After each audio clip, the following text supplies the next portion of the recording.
always a Objection, Your Honor. Cause for speculation, lack of foundation. All right, as a foundation, if you want to lay Okay. foundation. What, if any, changes in their relationship did you observe? that when Johnny was using, there would be a fight. I saw it firsthand. Objection, Your Honor. Same objection. Overruled, that's fine. Thank you. Please continue. If he was using or if he was drinking, there was almost always a fight. There was always an argument. There was always a period where they weren't getting along, and it seemed to oscillate pretty quickly. He would be sober for a little bit and then almost just as quickly fall off the wagon and start to use or drink, and there would be some big blowout, and it seemed to go back and forth pretty frequently. There was never an extended period of time where it was one or the other. What, if any, changes did you observe in Amber over the period of her relationship with Johnny? At first, Amber was Amber. She was loud, fun, funny. She laughed a lot. She was just this happy, bright, fun-loving thing, always surrounded by friends. And then it was a progression that took over such a long period of time, and it was so slow. In hindsight, it was like watching a slow motion gunshot. She suddenly stopped sleeping as much. She wasn't as funny. She wasn't as loud. She wasn't as gregarious as she used to be. Cut to the end of their relationship, she was so physically unwell. She maybe weighed 100 pounds soaking wet. She was emaciated. She wasn't sleeping. She had developed a heart condition, and her eyes were sunken in. She just looked Objection, like Your two Honor. different. Lack of foundation calls for hearsay. She's giving her observations. Well, heart condition, I'll sustain as to heart condition. Okay. Thank you. Other than the heart condition, please continue. She just, if you were to do a photograph side by side, you would see two very different people. And people that knew her throughout the entirety of their relationships, all the same thing. What, if any, observations did you make about Mr. Depp exhibiting controlling behavior over the course of their relationship relating to Amber's clothing?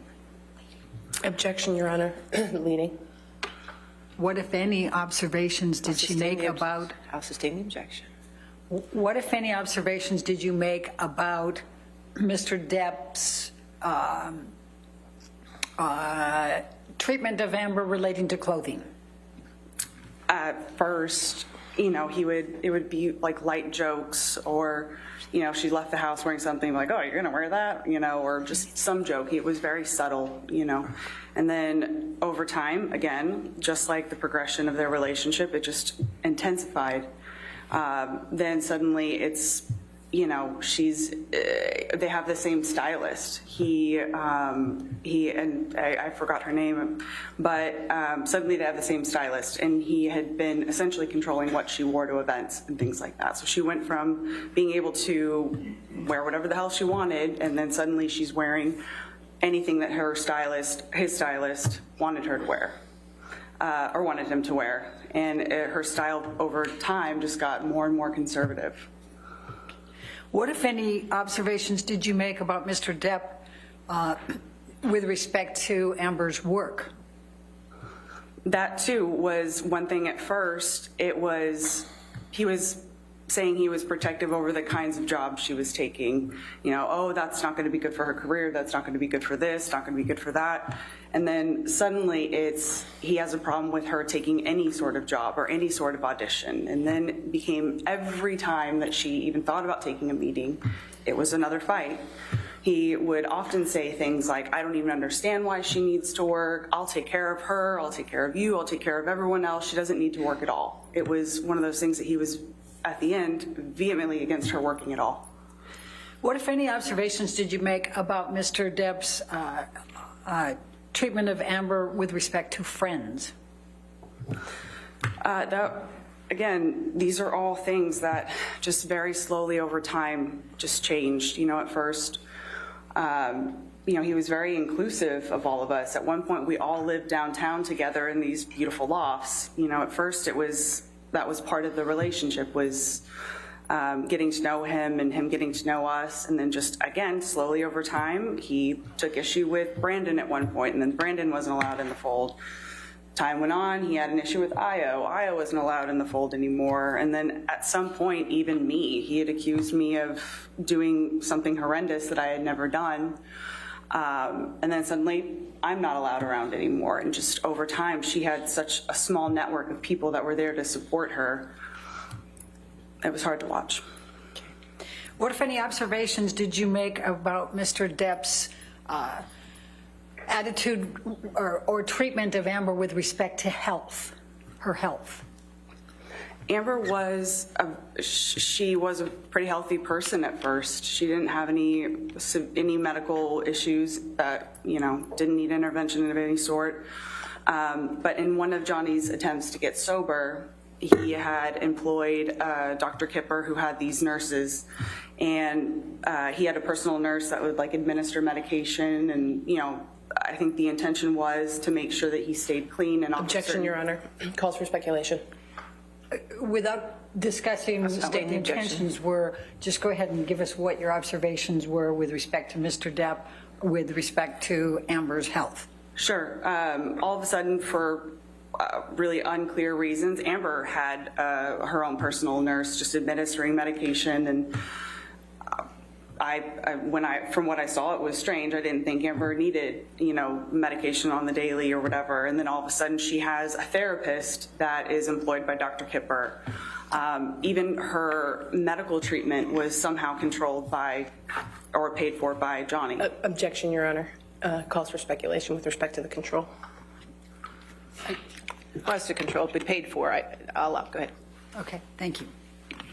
What, if anything, did Mr. Depp say about Amber's electronic devices? Well, every time they fought or had an argument, a device was going to get smashed. And she lost a phone, a tablet, a computer. You could almost guarantee that something would get destroyed when they fought. Very often, fights were at least in part surrounded by text messages or something that he would find on her phones, or, you know, whatever. And at some point, she wasn't even allowed to have passwords on her phone. Or if she did have a password, it was something really simple that he memorized. But there was zero expectation of privacy for her in terms of what was on her device or accessibility of her devices. How many times did you observe Mr. Depp drunk?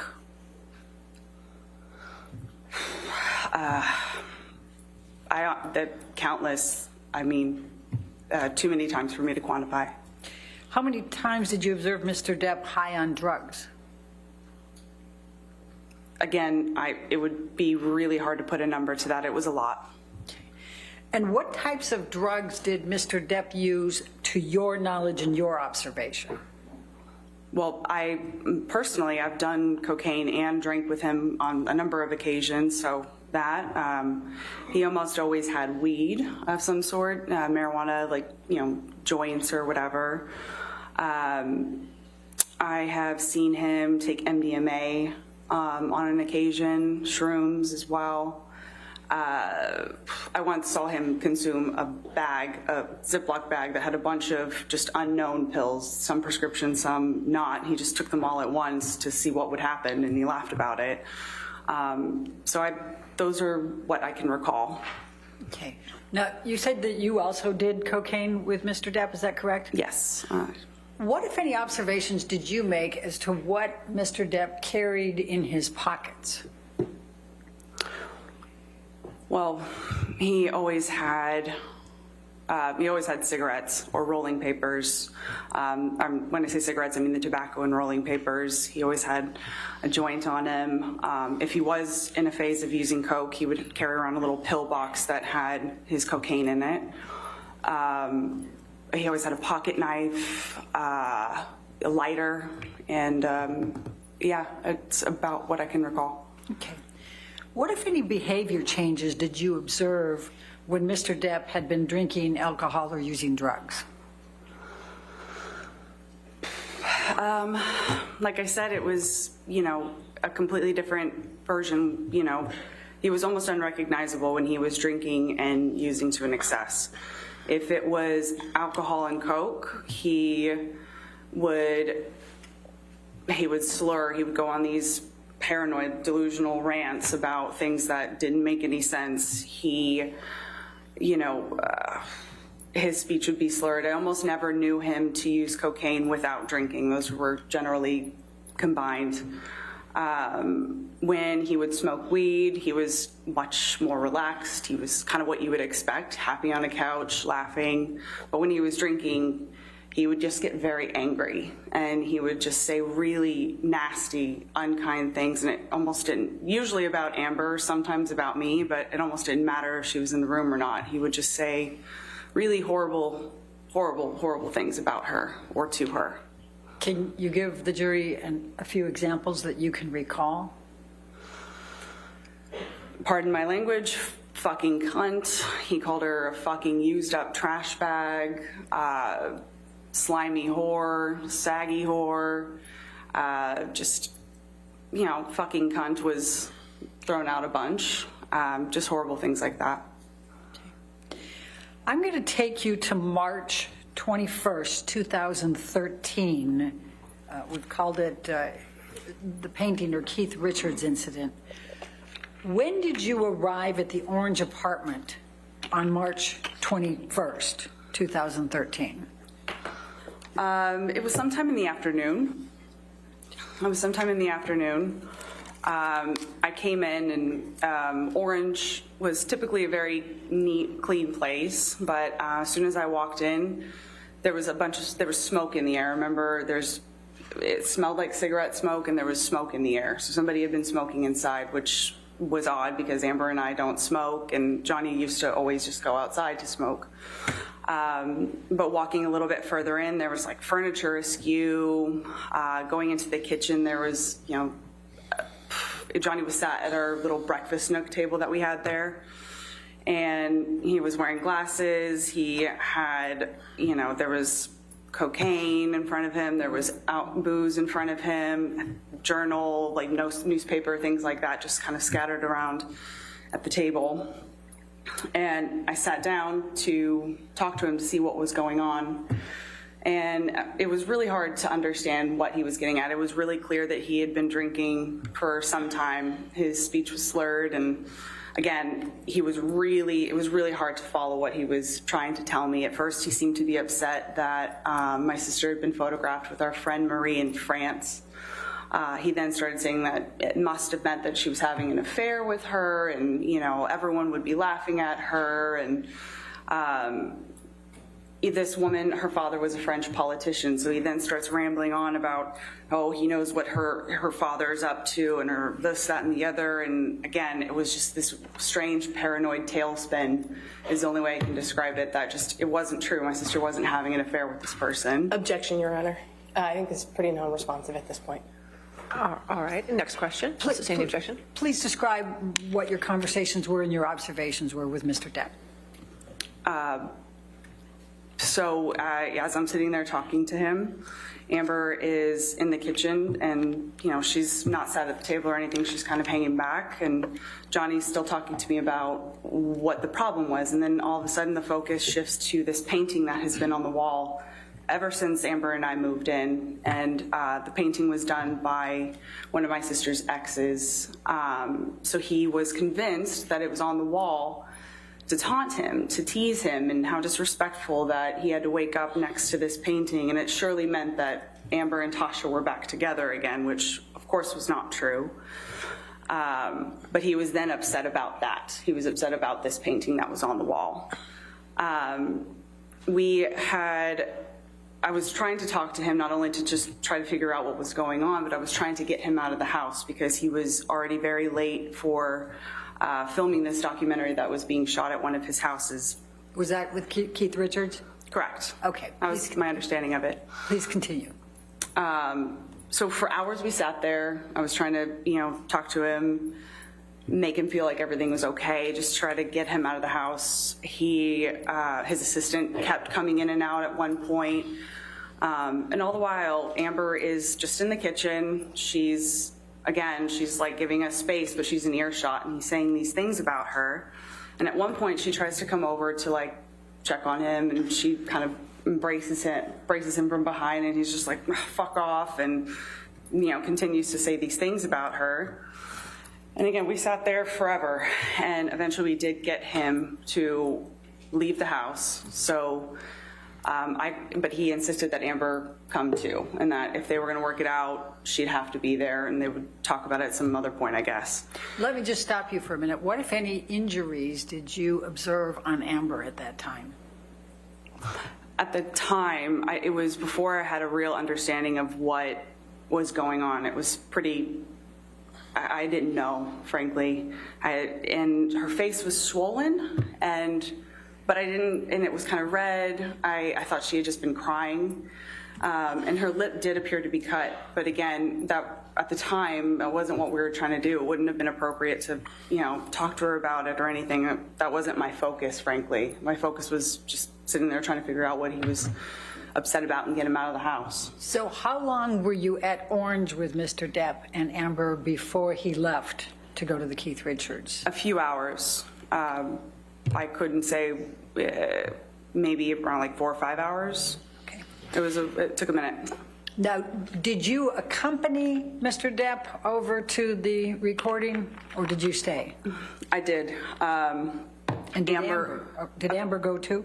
Correct. That was part of the condition of him leaving, is that Amber had to go with us. All right. Well, please describe to the jury what happened next then on your ride over there.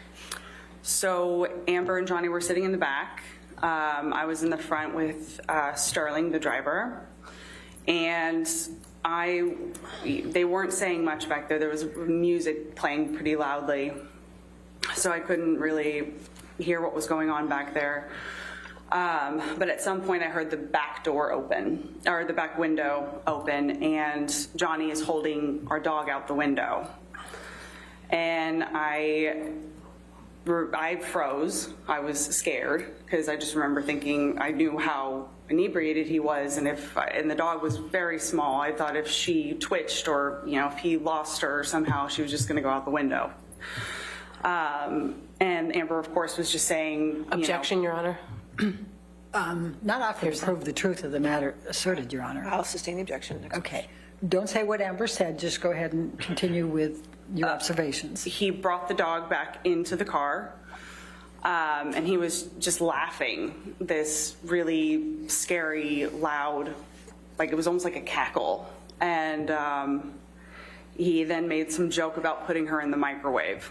And that was the joke after that, was putting the dog in the microwave. Okay. So during the year 2013, what, if any, marks did you observe on Amber? Any injuries or signs of markings, anything like that? Occasionally I'd see bruising, cut lips, split lips, weird marks, burns, or I don't know, on her arm, scratches on her arm, things like that. It was just weird, and it was periodic. It wasn't like a constant thing, but there were injuries to her. And what, if anything, did you do? Did you ask her about them? I did at some point confront her and ask her, and she... Objection, Your Honor. Hearsay. Don't tell us. Sustain the objection. Okay. Next question. Okay. But you did ask her about them? Yes. Is that it? Objection, Okay. Your Honor. Same objection. Next question. That's fine. That's okay. Thank you, Your Honor. All right, I'm going to take you to June 2013, Hicksville. Were you in attendance at that event with Mr. Depp and Amber? Yes. Please describe for the jury what you can recall from that event. So Hicksville is like this, it's this like collection of themed Airstreams. It's like a little, it's in the middle of the desert. It's just like a fun little place to go. So we went with a group of our friends. And yeah, so each one of us had our own little Airstream or whatever. So my partner and I at the time, we got there last.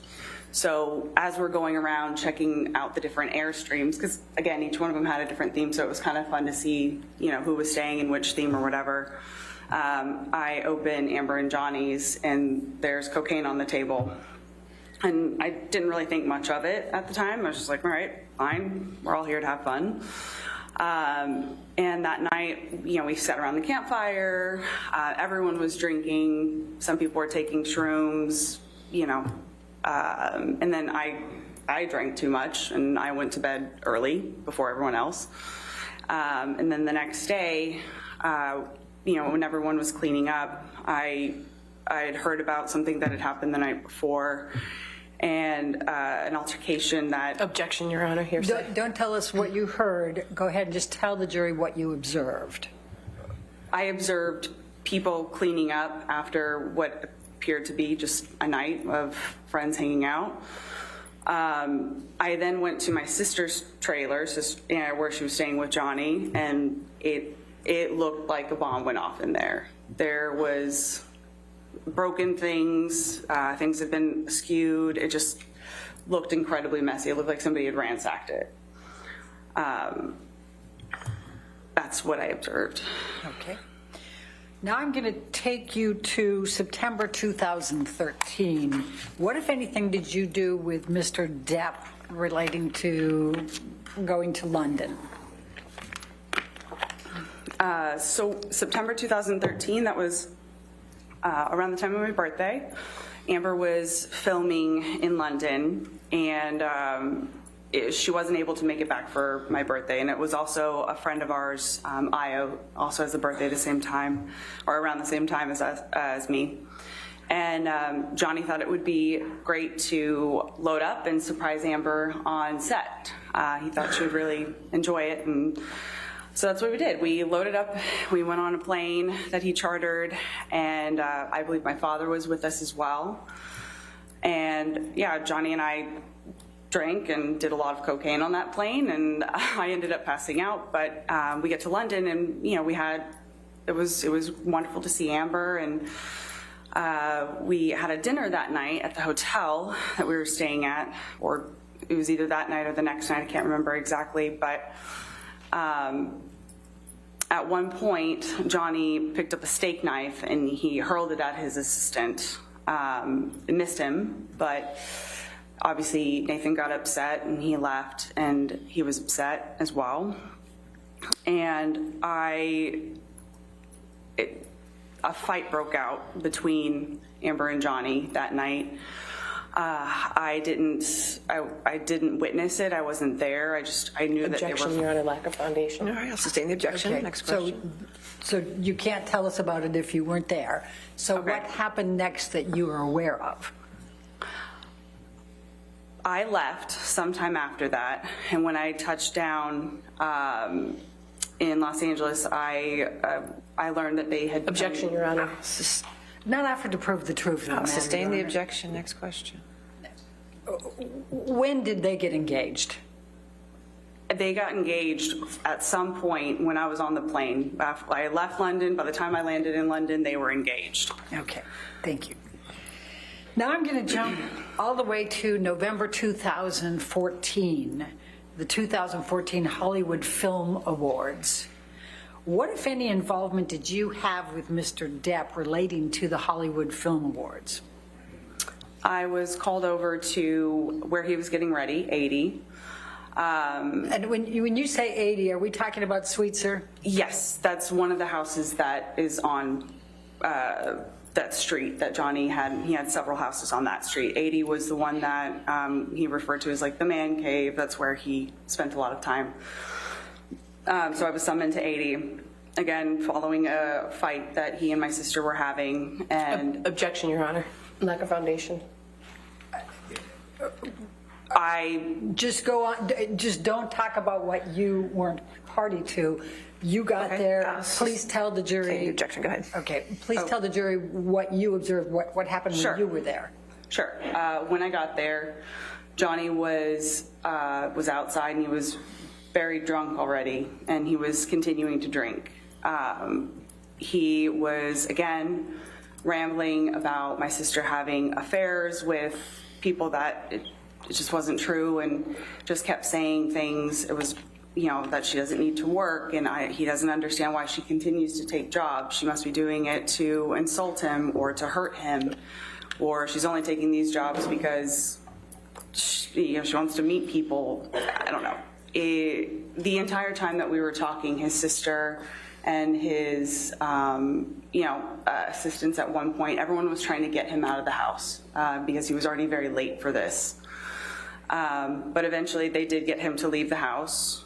And yeah, I saw the award show later at some point. And what did you observe when you watched the award show? Unfortunately, an extension of what I had seen at the house. He was still very drunk, actually a little bit more drunk than when I saw him at the house. And what was he doing that caused you to believe he was very drunk? Well, he was drinking the entire time that we were talking. And, in general, at this point, I had understood what Johnny looks like when he's drunk. He's stammering. His speech was hard to understand. He was slurring. He was super unsteady on his feet. I recognize what he looks like when he's drunk. Okay. Now I'm going to take you to March 23rd, 2015. And at this time, were you living at the penthouse suites?